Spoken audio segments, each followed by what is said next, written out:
So, we're going to continue on where we were in Good Omens. We are on Friday. So, let's continue onward. Tonight, actually, before I continue, because some of you, I don't know if you know, I have a tarot reading channel. So, I focus a little heavily on, like, astrology and stuff. Also, like, tonight is the supermoon in Aquarius, and I thought, like, hey, maybe I should do, like, some readings or whatever, but I kept feeling pulled to reading this book, so I think we're just going to do this, right? I'm going to listen to my intuition on that. We're just going to do this. So, cheers, Chaim, to, basically this, listening to the universe, and I will continue on the book. Raven Sable, slim and bearded and dressed all in black, sat in the back of his slimline black limousine, talking on his slimline black telephone to his West Coast base. "How's it going?" he asked. "Looking good, Chief," said his marketing head. "I'm doing breakfast with the buyers from all the leading supermarket chains tomorrow." "No problem. We'll have meals," trademarked, right? Meals being the title of his company. "In all the stores. This time next month." "Good work, Nick." No problem. It's knowing you're behind us, Rave. You give great leadership. Guy works for me every time." "Thank you," said Sable, and he broke the connection. He was particularly proud of meals, trademarked. The nutrition, spelled N-E-W-T, rather than N-U-T, right? The Nutrition Corporation had started small 11 years ago. A small team of food scientists, a huge team of marketing and public relations personnel, and a neat logo. 2 years of nutrition investment and research had produced Chow, trademarked. Chow contains spun, plated, and woven protein molecules, capped and coated, carefully designed to be ignored by even the most ravenous digestive tract enzymes. No cow sweeteners, mineral oils replacing vegetable oils, fibrous materials, colorings, and flavorings. The end result was a foodstuff almost indistinguishable from any other, except for 2 things. Firstly, the price, which was slightly higher, and secondly, the nutritional content, which was roughly equivalent to that of a Sony Walkman. It didn't matter how much you ate, you lost weight. Fat people had bought it. Thin people who didn't want to get fat had bought it.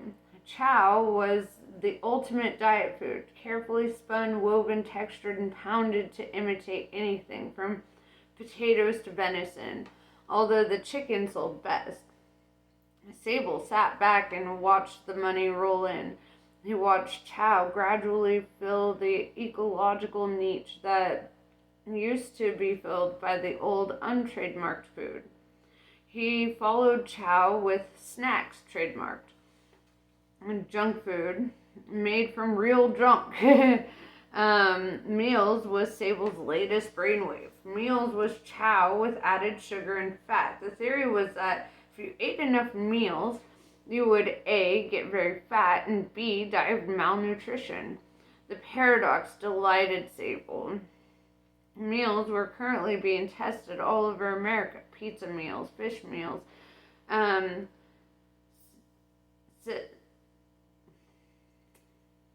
Szechuan meals. I'm like, I know how to say the word. My brain is just spazzing out.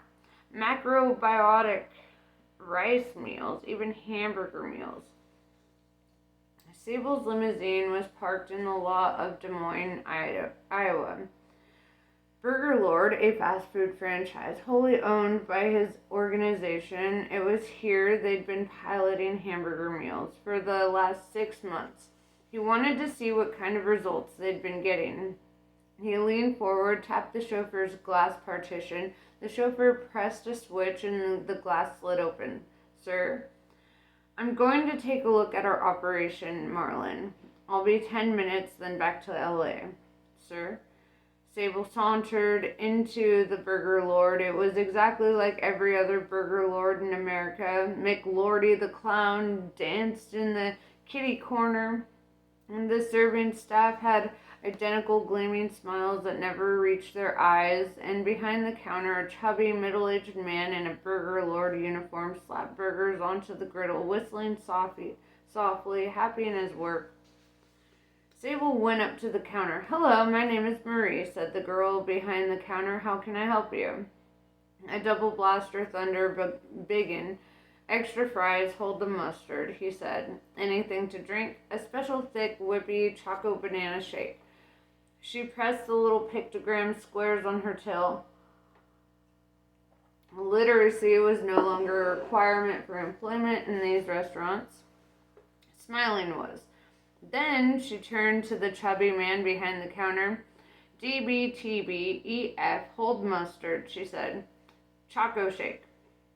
Uh-huh, crooned the crook. He sorted the food into little paper containers, pausing only to brush the green cowlick from his eyes. Here you are, he said. She took them without looking at him, and he returned cheerfully to his griddle, singing quietly, Love me tender, love me long, never let me go. I don't know the tune, but I know. I probably do, but whatever. The man's humming, Sable noted, clashed with the Burger Lord background music, a tinny tape loop of the Burger Lord commercial jingle, and he made a mental note to have him fired. Hello, my name is Marie, gave Sable his meal, and told him to have a nice day. He found a small plastic table, sat down in a plastic seat, and examined his food.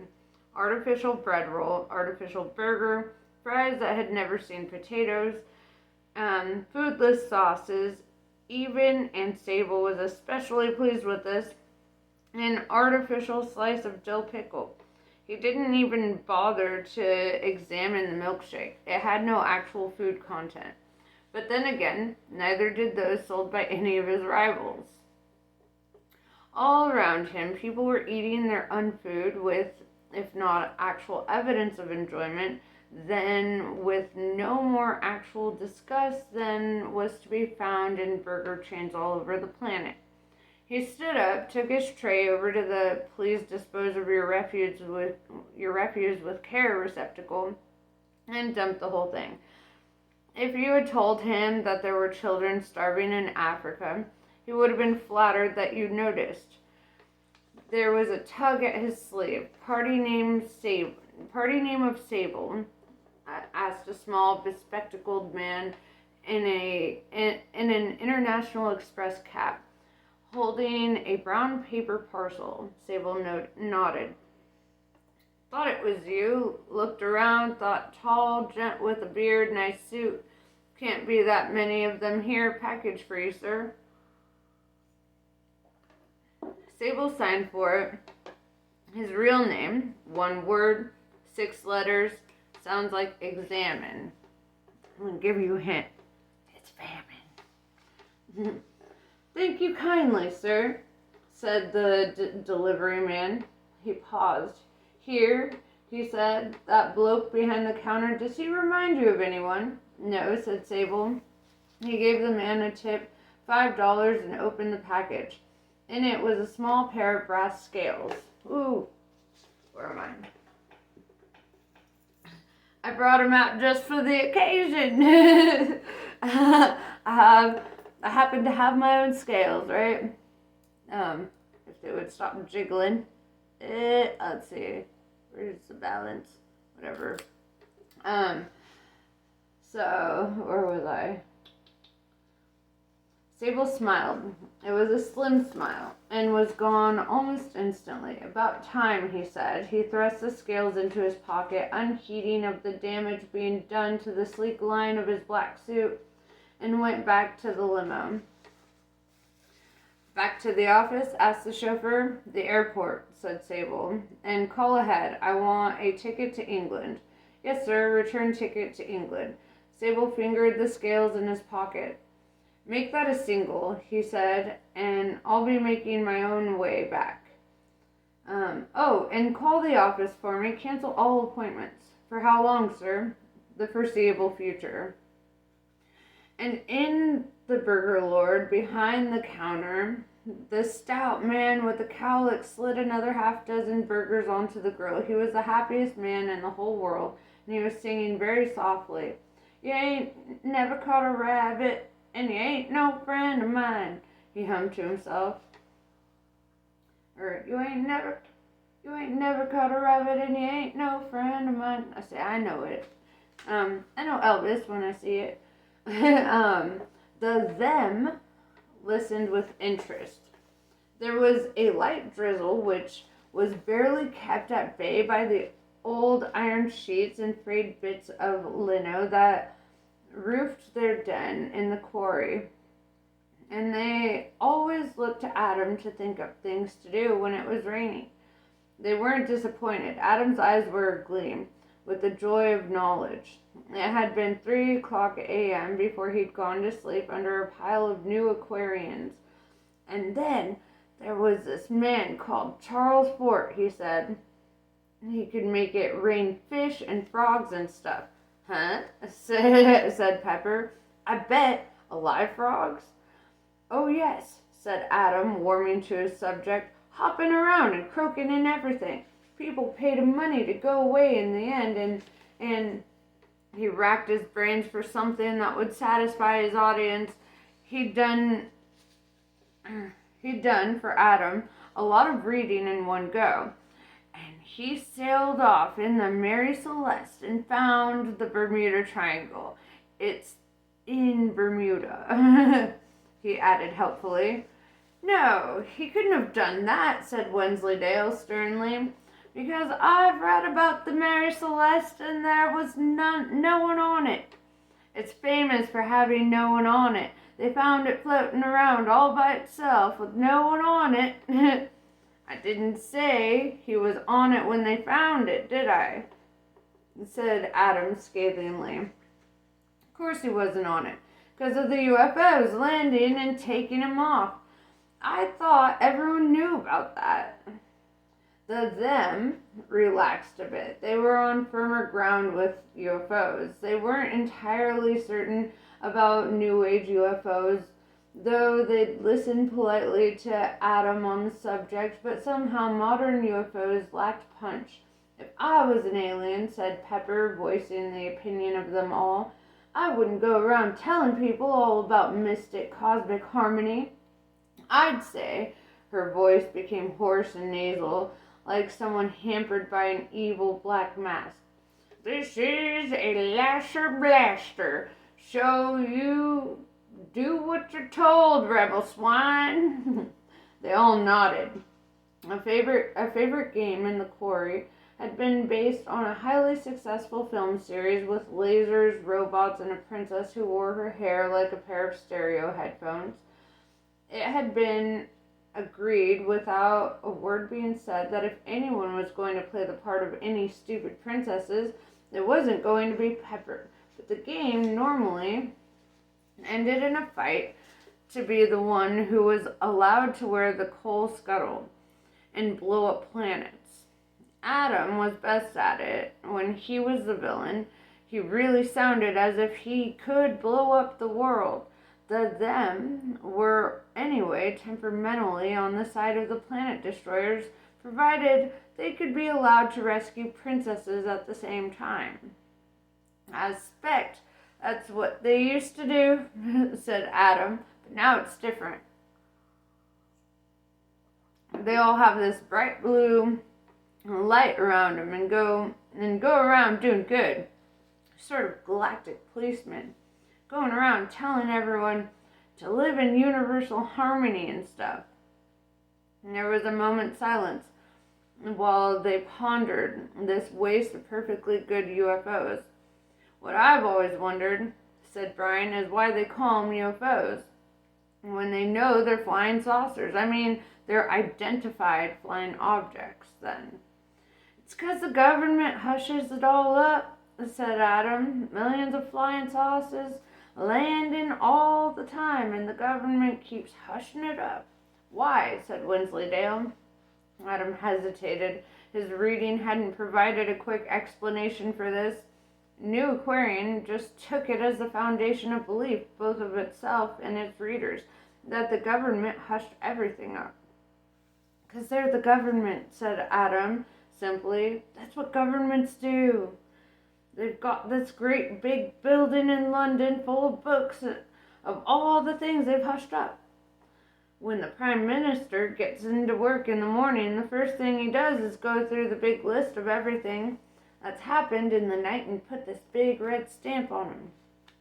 I bet he has a cup of tea first and then reads the paper, said Wensleydale, who had on one memorable occasion during the holidays gone unexpectedly into his father's office, where he had formed certain impressions, and talks about what was on TV last night.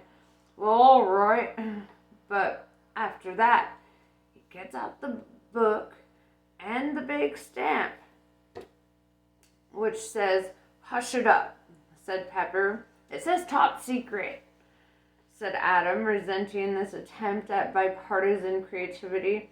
It's like nuclear, not nuclear, nuclear, because obviously they don't know how to say it. It's like nuclear power stations. They keep blowing up all the time, but no one ever finds out because the government hushes it up.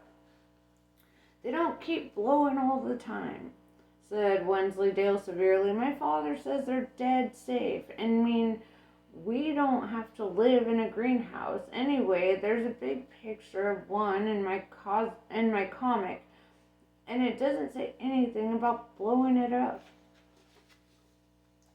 Yes, said Brian, but you lent me that comic afterwards, and I know what type of picture it was. Wensleydale hesitated and then said in a voice heavy with badly tried patience, Brian, just because it says exploded diagram. There was the usual brief scuffle. Look, Adam said severely, do you want me to tell you about the aquarium age or not? The age of Aquarius. Little hint. Which is funny. I'm gonna have a little interlude here. We actually entered the age of Aquarius 2 years ago. I don't know if you all have noticed. Some weird shit's happened in the last couple of years. But it's supposed to last for the next 1,158 or 2,158 more years. It was 2,160 years for the duration of the entire thing, but we're already 2 years in, right? Just a little hint. Anyway, back to where I was. Got distracted. The fight, never very serious amongst the siblinghood of the them, subsided. Right, said Adam. He scratched his head. Now you've made me forget where I've got to, he complained. Flying saucers, said Brian. Right.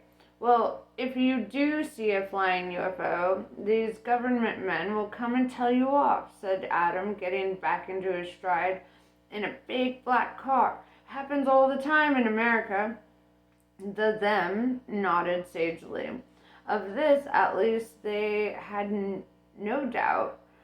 America was to them the place that good people went to when they died. They were prepared to believe that just about anything could happen in America. Probably causes traffic jams, said Adam. All these men in black cars going around telling people off for seeing UFOs. They tell you that if you go on seeing them, you'll have a nasty accident. Probably get run over by a big black car, said Brian, picking at a scab on a dirty knee. He brightened up. Do you know, he said, my cousin said that in America, there's shops that sell 39 different flavors of ice cream. This even silenced Adam briefly. There aren't 39 flavors of ice cream, said Pepper. There aren't even 39 flavors in the whole world. There could be, if you mix them up, said Wensleydale, blinking owlishly. You know, strawberry and chocolate and vanilla. And he sought for more English flavors. Strawberry and vanilla and chocolate, he added lamely. And then there's Atlantis, said Adam loudly. He had their interest there. They enjoyed Atlantis. Cities that sank under the sea were right up the them's street. They listened intently to a jumbled account of pyramids, weird priesthoods, and ancient secrets. Did it just happen sudden or slowly? Said Brian. Sort of sudden and slowly, said Adam, because a lot of them got away in boats to all the other countries and taught them how to do the maths and English and history and stuff. Don't see what's so great about that, said Pepper. Could have been good fun when it was sinking, said Brian wistfully, recalling the one occasion when Lower Tadfield had been flooded. People delivering the milk and newspaper by boat. No one having to go to school. If I was an Atlantean instead of Atlantean, I'd have stayed, said Wensleydale. This was greeted with disdainful laughter, but he pressed on. You just have to wear a diver's helmet, that's all, and nail all the windows shut and fill the houses with air. It would be great. Adam greeted this with a chilly stare he reserved for any of them who came up with an idea he really wished he'd thought of first. They could have done, he conceded, somewhat weakly, after they'd sent all the teachers off in the boats. Maybe everyone else stayed on when it went down. You wouldn't have to wash, said Brian, whose parents forced him to wash a great deal more than he thought could possibly be healthy. Not that it did any good. There was something basically ground in about Brian, because everything would stay clean, and you can grow seaweed and stuff in the garden and shoot sharks and have pet octopuses and stuff. And there wouldn't be any schools and stuff because they'd got rid of all the teachers. They could still be down there now, said Pepper. They thought about the Atlanteans, clad in flowing mystic robes and goldfish bowls, enjoying themselves deep under the choppy waters of the ocean. Huh, said Pepper, summing up their feelings. What shall we do now, said Brian. It's brightened up a bit. In the end, they played Charles Fort Discovering Things. This consisted of one of them walking around with the ancient remains of an umbrella, while the others treated him to a rain of frogs, or rather, frog. They could only find one in the pond.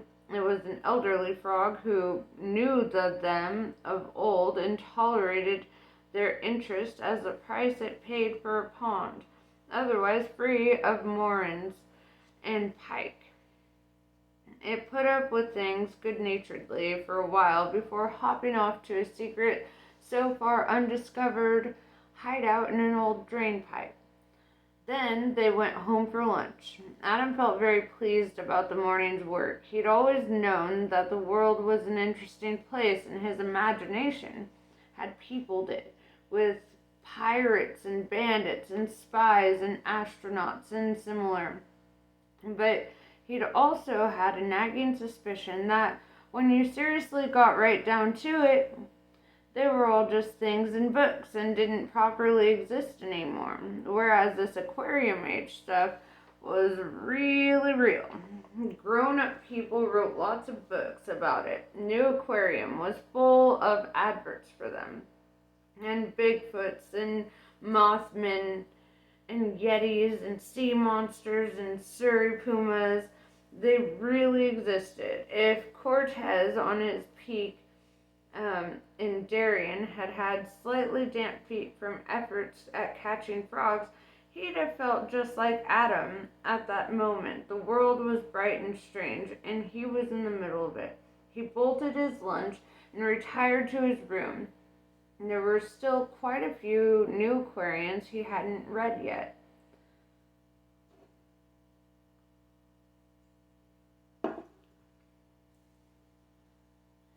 The cocoa was congealed, brown sludge half filling the cup.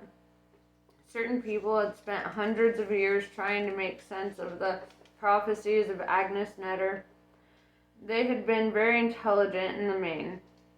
Anathema Device, who was about as close to being Agnes as genetic drift would allow, was the best of the bunch, but none of them had been angels. Many people meeting Aziraphale for the first time formed three impressions: that he was English, that he was intelligent, and that he was gayer than a tree full of monkeys on nitrous oxide. Two of these were wrong. Heaven is not in England. Whatever certain poets may have thought, and angels are sexless unless they really want to make an effort.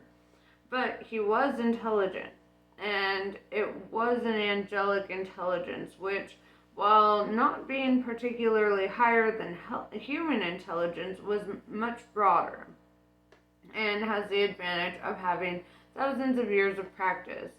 Aziraphale was the first angel ever to own a computer. It was a cheap, slow, plasticky one, much touted as ideal for the small businessman. Aziraphale used it religiously for doing his accounts, which were so scrupulously accurate that the tax authorities had inspected him 5 times in the deep belief that he was getting away with murder somewhere. But these other calculations were of a kind no computer could ever do. Sometimes he would scribble something on a sheet of paper by his side. It was covered in symbols which only 8 other people in the world would have been able to comprehend. 2 of them had won Nobel Prizes, and one of the other 6 dribbled a lot and wasn't allowed anything sharp because of what he might do with it. Anathema lunched on miso soup and pored over her maps. There was no doubt the area around Tadfield was rich in ley lines. Even the famous Alfred Watkins had identified some. But unless she was totally wrong, they were beginning to shift position. She'd spent a week taking soundings with theodolite, with theodolite and pendulum, and the Ordnance Survey map of the Tadfield area was now covered with dots and arrows. She stared at them for some time, and then she picked up a felt-tip pen, and with occasional references to her notebook, began to join them up. The radio was on. She wasn't really listening, so quite a lot of the main news item passed right by her unheeding ears, and it wasn't until a couple of key words filtered down into her consciousness that she began to take notice. Someone called the spokesman, sounded close to hysteria. "Danger to employees or the public," he was saying. "And precisely how much nuclear material has escaped?" said the interviewer. There was a pause. We wouldn't say escaped, said the spokesman. "Not escaped, temporarily mislaid." "You mean it's still on the premises?"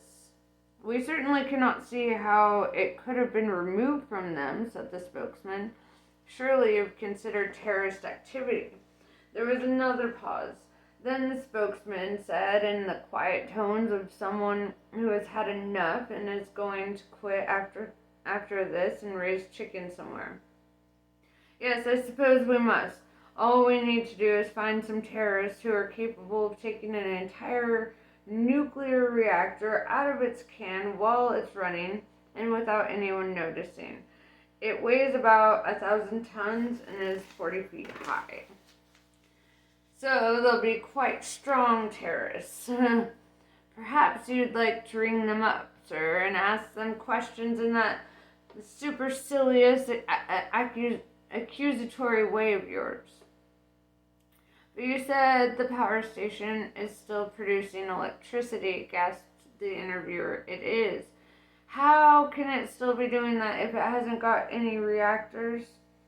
You could see the spokesman's mad grin, even on the radio. You could see his pen poised over the farms for sale column in Poultry World. We don't know, he said. We were hoping you clever buggers at the BBC would have an idea. Anathema looked down at her map. What she had been drawing looked like a galaxy or the type of carving seen on the better class of a Celtic monolith. The ley lines were shifting. They were forming a spiral. It was centered loosely with some margin for error, but nevertheless centered on Lower Tadfield. Several thousand miles away, at almost the same moment as Anathema was staring at her spirals, the pleasure cruiser Morbilli was aground in 300 fathoms of water. For Captain Vincent, this was just another problem. For example, he knew he should contact the owners, but he never knew from day to day or from hour to hour in this computerized world actually who the current owners were.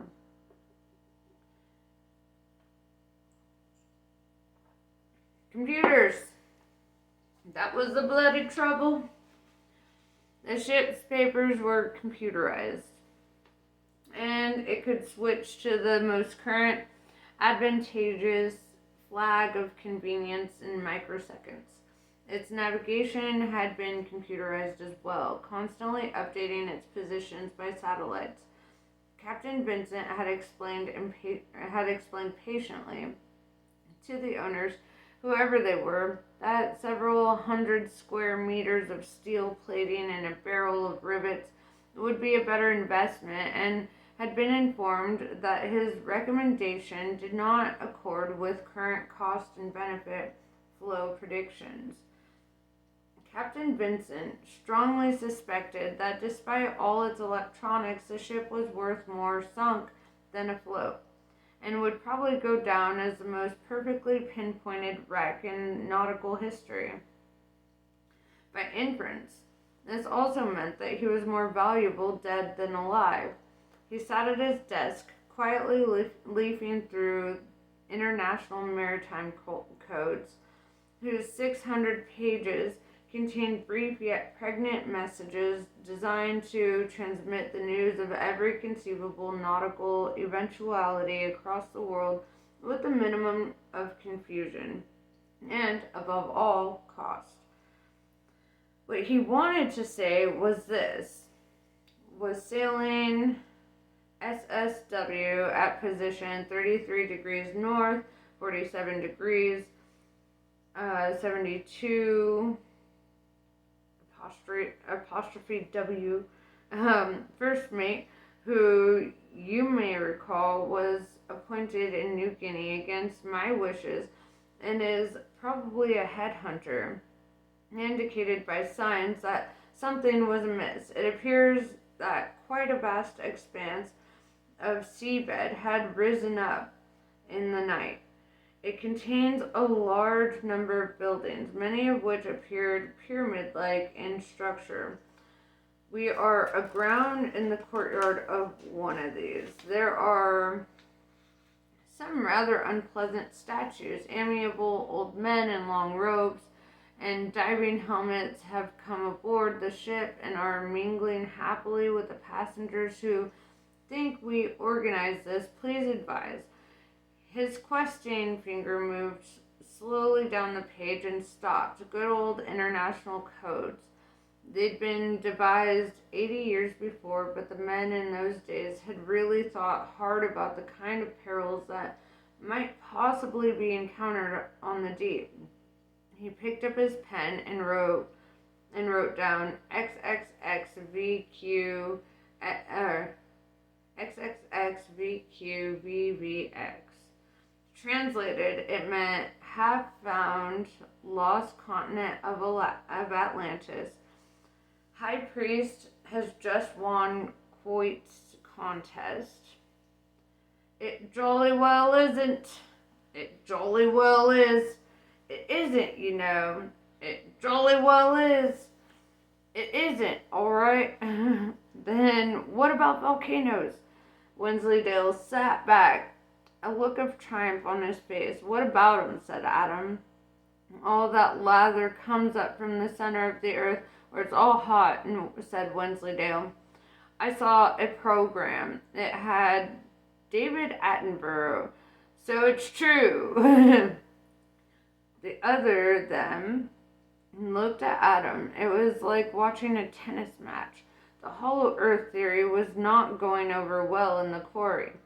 A beguiling idea that had stood up to the probings of such remarkable thinkers as Cyrus Reed Teed, Bulwer Lytton, and Adolf Hitler was bending dangerously in the wind of Wensleydale's searing, bespectacled logic.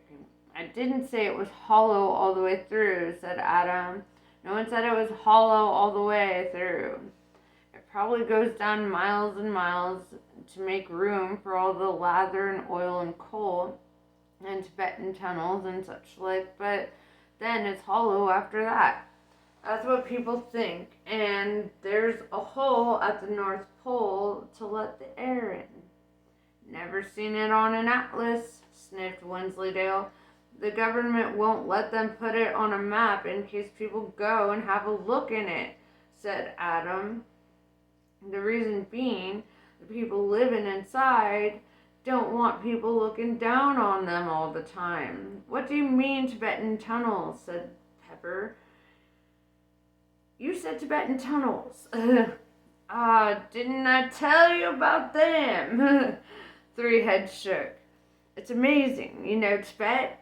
They nodded doubtfully. A series of images had risen in their minds. Yaks, Mount Everest, people called grasshopper, little old men sitting on mountains, other people learning kung fu in ancient temples and snow. Well, you know all those teachers that left Atlantis when it sunk? They nodded again. Well, some of them went to Tibet, and now they run the world. They're called the Secret Masters, on account of being teachers, I suppose. And they've got this secret underground city called Shambhala, and tunnels that go all over the world, so they know everything that goes on and control everything. Some people reckon that they live under the Gobi Desert. It's spelled Gobi. It's Gobby, but yeah, under the Gobi Desert. He added loftily, but most competent authorities reckon it's Tibet, all right. Better for the tunneling anyway. The them instinctively looked down at the grubby dirt-covered chalk beneath their feet. How come they know everything? Said Pepper. They just have to listen, right? Hazarded Adam.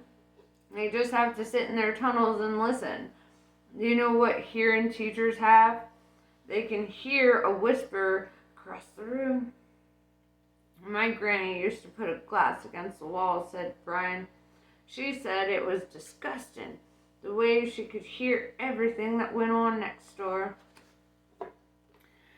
And these tunnels go everywhere, do they? said Pepper, still staring at the ground. All over the world, said Adam firmly. Must have took a long time, said Pepper doubtfully. You remember when we tried digging that tunnel out in the field? We were at it all afternoon, and you had to scrunch up to get all in.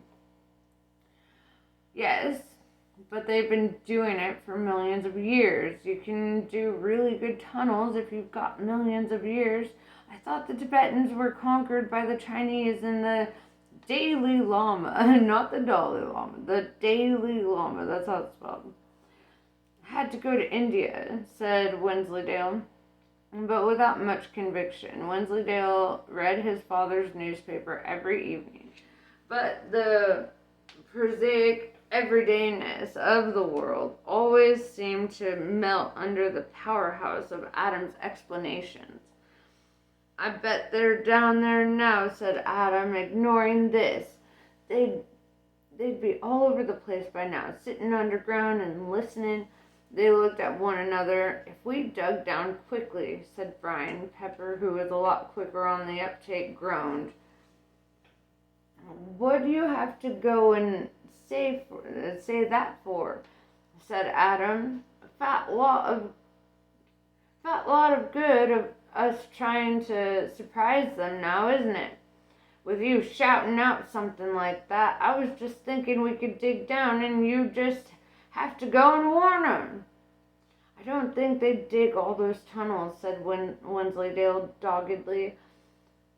"It doesn't make any sense. Tibet's hundreds of miles away." Oh yes, and I suppose you know more about it than Madame Blavatsky."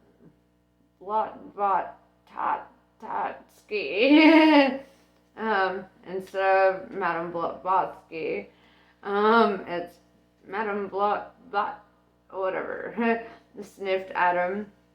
"Now, if I was a Tibetan," said Wensleydale in a reasonable tone of voice, "I'd just dig straight down to the hollow bit in the middle, then run around the inside and dig straight up where I wanted to be."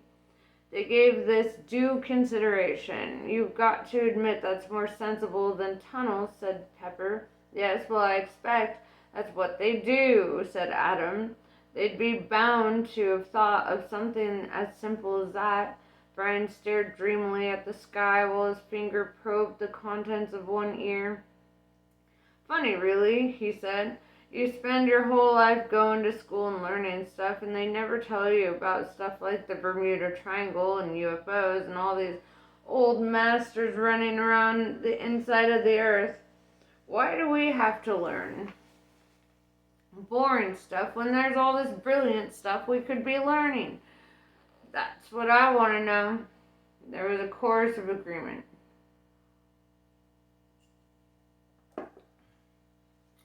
Then they went out and played. Charles Fort and the Atlanteans versus the ancient masters of Tibet. The Tibeters claimed that using mystic ancient lasers was cheating. There was a time when witchfinders were respected, although it didn't last very long. Matthew Hopkins, for example, the witchfinder general, found witches all over the east of England in the middle of the 17th century, charging each town and village 9 pence a witch for every one he discovered. That was the trouble. Witchfinders didn't get paid by the hour. Any witchfinder who spent a week examining the local crones and then told the mayor, "Well done, not a pointy hat among the lot of them," would get fulsome thanks, a bowl of soup, and a meaningful goodbye. So in order to turn a profit, Hopkins had to find a remarkable number of witches. This made him more than a little unpopular with the village councils, and he himself was hanged as a witch by an East Anglian village who had sensibly realized that they could cut their overheads by eliminating the middleman. It is thought by many that Hopkins was the last witchfinder general. In this, they would, strictly speaking, be correct. Possibly not in the way they imagine, however. The witchfinder army marched on, just slightly more quietly. There is no longer a real witchfinder general, nor is there a witchfinder colonel, a witchfinder major, a witchfinder captain, or even a witchfinder lieutenant. The last one was killed falling out of a very tall tree in Caterham in 1933, while attempting to get a better view of something he believed was a satanic orgy of the most degenerate persuasion, but was in fact the Caterham and Whiteleaf Market Traders Association annual dinner and dance. There is, however, a witchfinder sergeant. There is also now a Witchfinder private. His name is Newton Pulsifer. It was the advertisement that got him in the Gazette between the fridge for sale and a litter of not exactly Dalmatians. Join the professionals part-time. Assistant required to combat the forces of darkness. Uniform, basic training provided. Field promotion certain. Be a man. In his lunch hour, he phoned the number at the bottom of the ad. A woman answered. Hello, he began tentatively. I saw your advert. Which one, love? The one in the paper. Right, love. Well, Madame Tracy draws aside the veil every afternoon except Thursdays. Parties welcome. When would you be wanting to explore the mysteries, love? Newton hesitated. The advert says join the professionals. He said, it didn't mention Madame Tracy. That'll be Mr. Shadwell. You'll be wanting then. That'll be Mr. Shadwell you'll be wanting then. Just a sec, I'll see if he's in. Later, when he was on nodding terms with Madame Tracy, Newt learned that if he had mentioned the other ad, the one in the magazine, Madame Tracy would have been available for strict discipline and intimate massage every evening except Thursdays. There was yet another ad in a phone box somewhere when, much later, Newt asked her what this one involved. She said Thursdays. Eventually, there was a sound of feet in uncarpeted hallways, a deep coughing, and a voice the color of an old raincoat rumbled. I read your advert. Join the professionals. I wanted to know a bit more about it. There's many as would like to know more about it, and there's many. The voice trailed off impressively, then crashed back to full volume. There's many as wouldn't. Oh, squeaked Newton. What's your name, lad? Newton Pulsifer. Lucifer? What's that you say? Are ye of the spawn of darkness, a tempting, beguiling creature from the pit, wanton limbs, steaming from the flesh pots of Hades, in tortured and lubricious thrall to your Stygian and hellish masters? That's Pulsifer, explained Newton, with a P. I don't know about the other stuff, but we come from Surrey. The voice on the phone sounded vaguely disappointed. Oh, aye. Well then, Pulsifer, I've seen that name before. Maybe.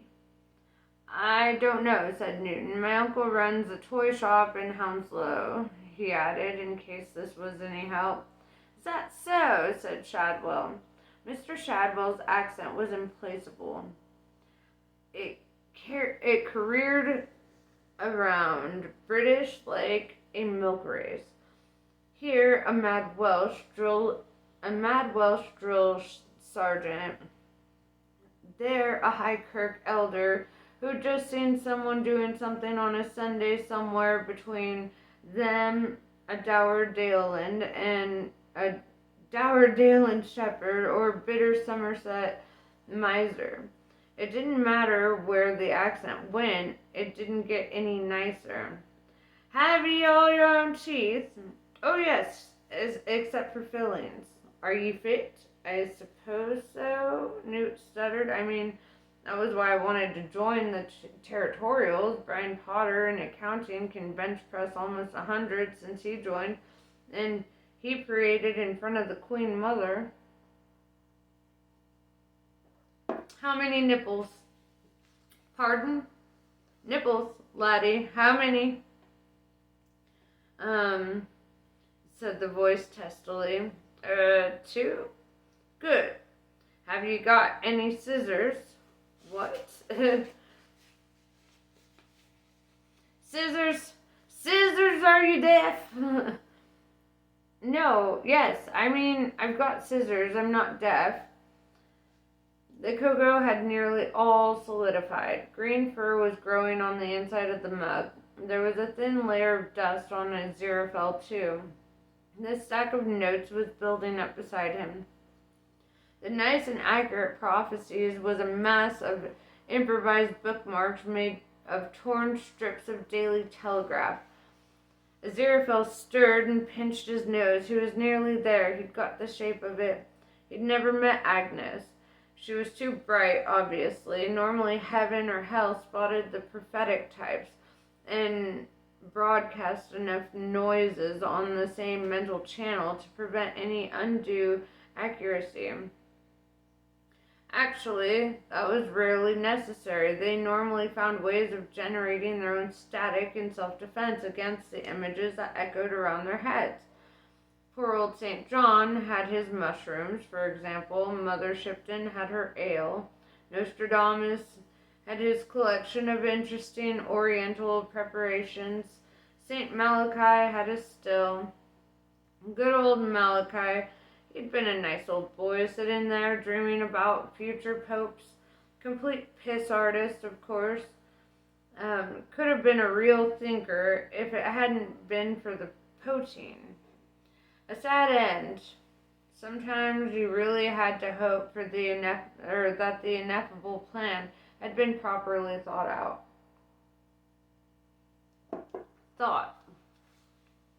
There was something he had to do. Oh yes, phone his contact. Get things sorted out. He stood up, stretched his limbs, and made a phone call. Then he thought, why not? Worth a try. He went back and shuffled through a sheaf of notes. Agnes really had been good and clever. No one was interested in accurate prophecies. Paper in hand, he phoned directory inquiries. Hello, good afternoon. So kind, yes. This will be a Tadfield number, I think, or Lower Tadfield, or possibly Norton.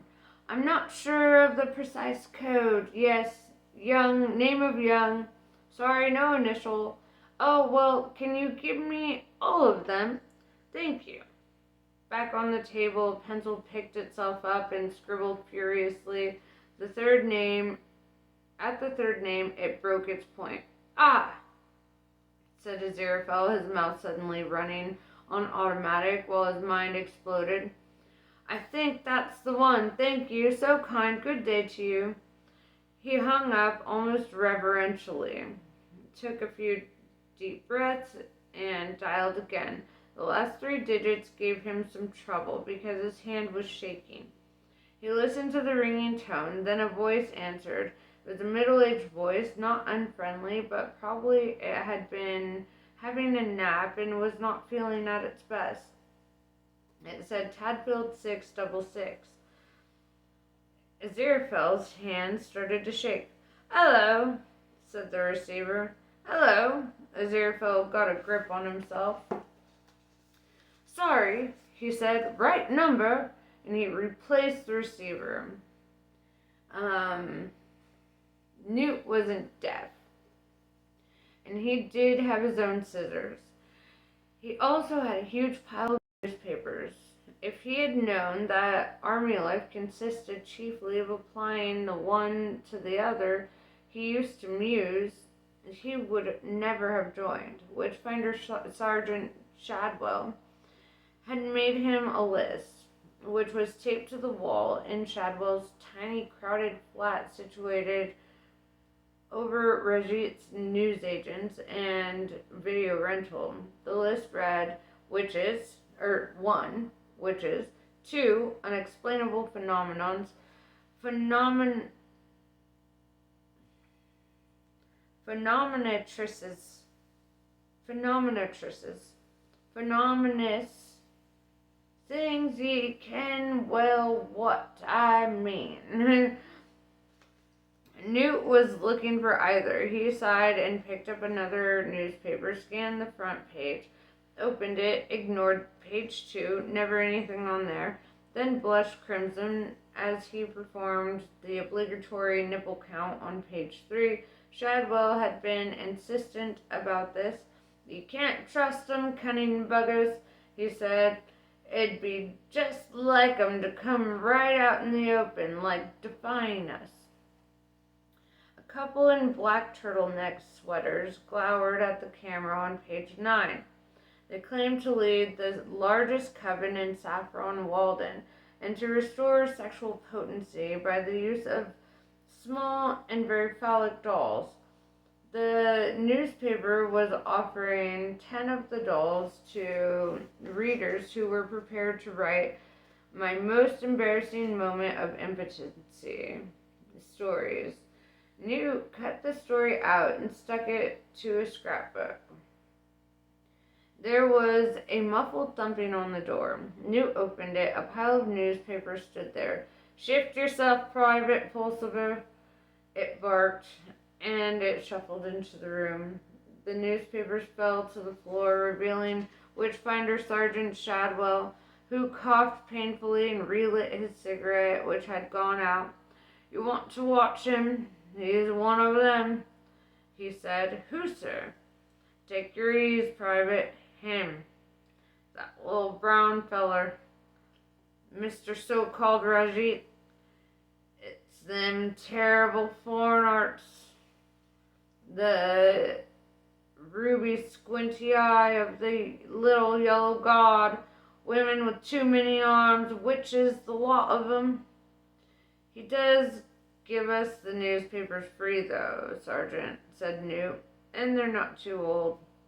"And voodoo, I bet he does voodoo, sacrificing chickens to that Baron Saturday. Ye know tall darky bugger in the top hat brings people back from the dead, eh, and makes 'em work on the Sabbath day. Voodoo." Shadwell sniffed speculatively. Newt tried to picture Shadwell's landlord as an exponent of voodoo. Certainly Mr. Rajit worked on the Sabbath. In fact, with his plump, quiet wife and plump, cheerful children, he worked round the clock. Never mind the calendar, diligently filling the area's needs in the matter of soft drinks, white bread, tobacco, sweets, newspapers, magazines, and the type of top shelf pornography that made Newt's eyes water just to think about. The worst you could imagine Mr. Rajit doing with a chicken was selling it after the sell-by date. "But Mr. Rajit's from Bangladesh or India or somewhere," he said. "I thought voodoo came from the West Indies." "Ah," said Witchfinder Sergeant Shadwell, and took another drag on his cigarette, or appeared to. Newt never actually quite seen one of his superior's cigarettes. It was something to do with the way he cupped his hands. He even made the ends disappear when he finished them. Like so. This is what he's talking about. Well, doesn't it? Hidden wisdom, lad. Inner military secrets of the Witchfinder army. When you're all initiated proper, you'll know the secret truth. Some voodoo may come from the West Indies. I'll grant you that. Oh yes, I'll grant you that. But the worst kind, the darkest kind, that comes from Bangladesh? Yes, lad. That's it. Words right out of me mouth.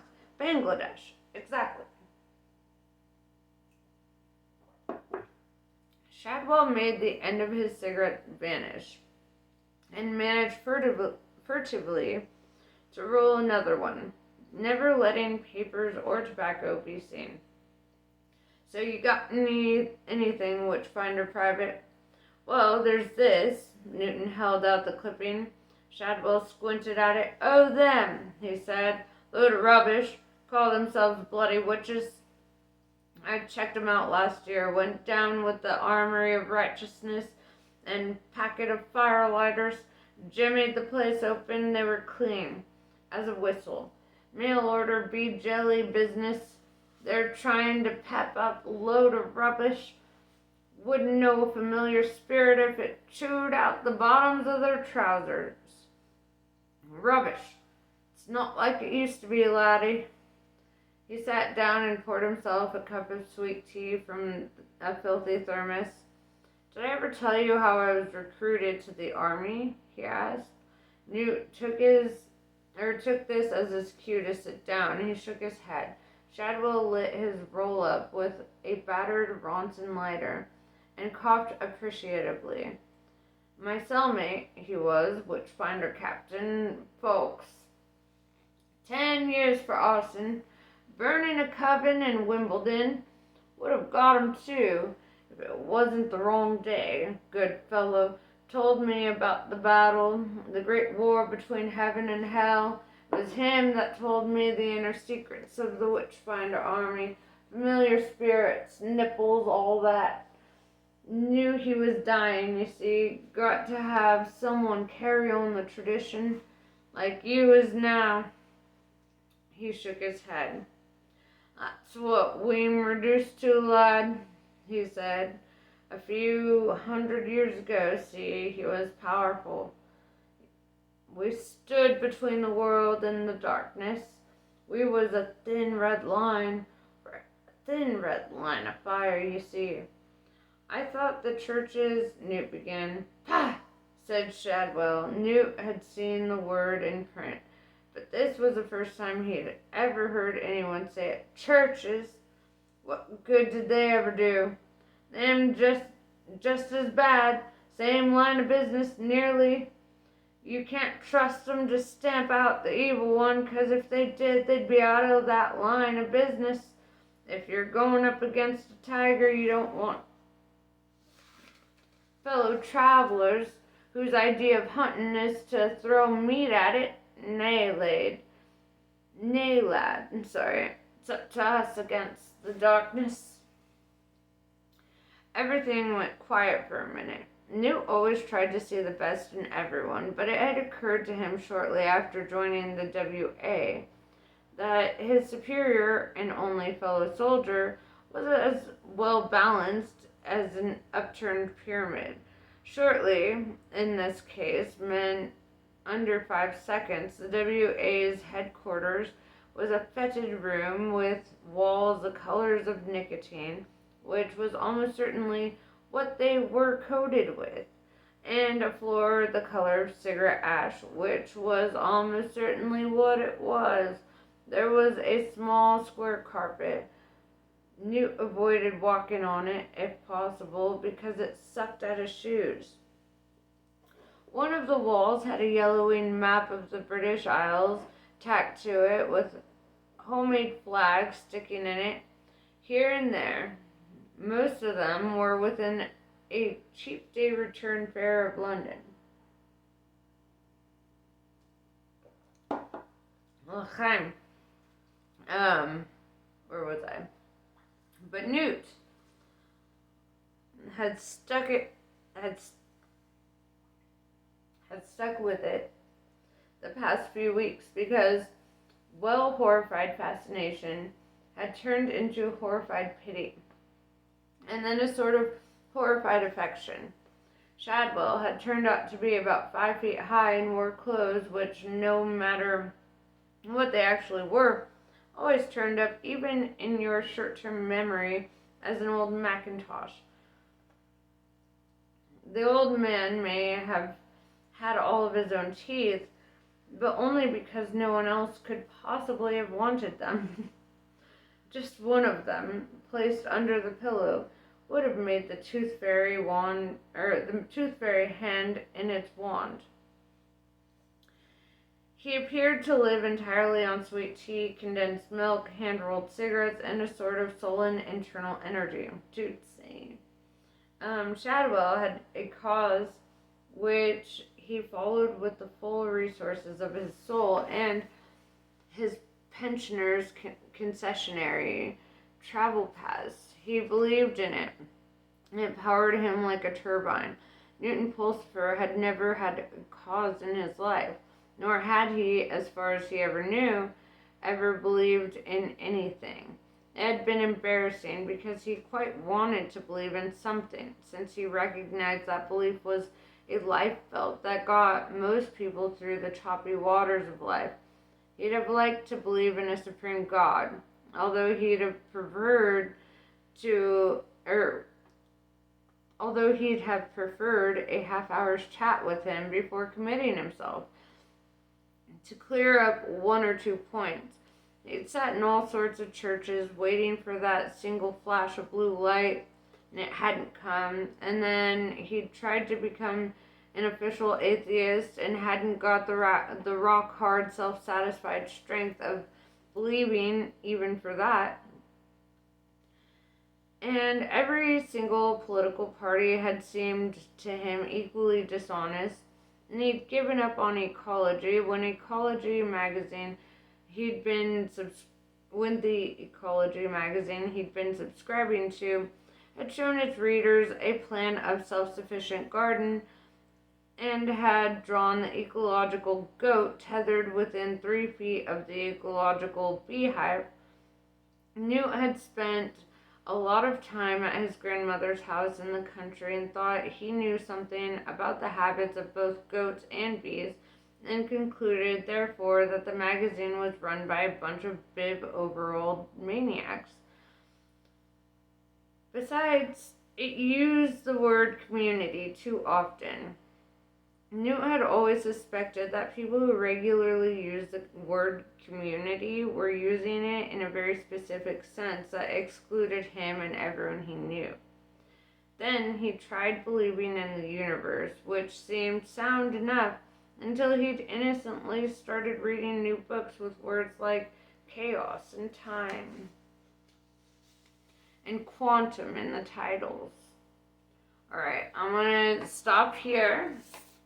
Your boy's getting a bit sleepy. But yes, we will continue on this journey later. Thank you for listening. Namaste. I love you guys, and I will see you later.